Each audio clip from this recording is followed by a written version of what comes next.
જય શ્રી કૃષ્ણ મિત્રો। આજે ગુરુ પૂર્ણિમા છે।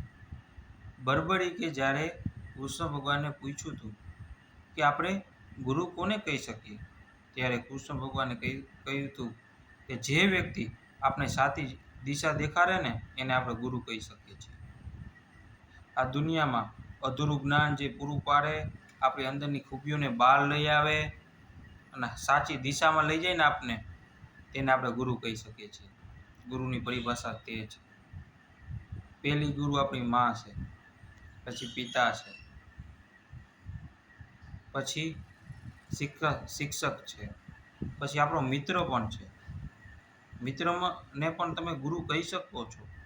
જ્યારે આપણે ગભરાઈ જાય છે, જ્યારે આપણે વિચાર બંધ થઈ જાય છે, ત્યારે અમુક વસ્તુ આપણે ગુરુને, માતા પિતાને, કોઈને નથી કહી શકતા, ફેમિલીને, એ વાત આપણે આપણા મિત્રને કહીએ છીએ। અને મિત્ર સાચો આપણો મિત્ર હોય ને તો આપને કહે છે, મેં તો અનુભવ્યું છે કે જ્યારે હું ચૂઝિંગ નથી કરી શકતો સાચી કઈ વસ્તુ હોય ખોટી કઈ વસ્તુ હોય, બે વસ્તુમાં જ્યારે હું કન્ફ્યુઝ થઈ જાઉં છું ને, ત્યારે હું મારા મિત્રનો સલાહ સૂચન લઉં છું કે હવે આમાં શું કરવું જોઈએ। ત્યારે એ મને કહે છે કે આ કરવું જોઈએ ને આ ન કરવું જોઈએ। શું કામ?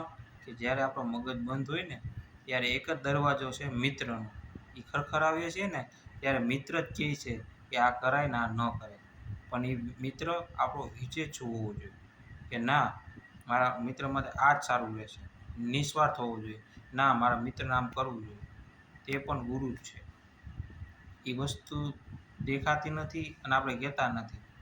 શું કામ? કે મિત્રને આપણે દુઃખમાં યાદ કરીએ એને મિત્ર, ના, મિત્ર પણ ગુરુ પણ છે, એ પણ હું કહેવા માગું છું। જય શ્રી કૃષ્ણ।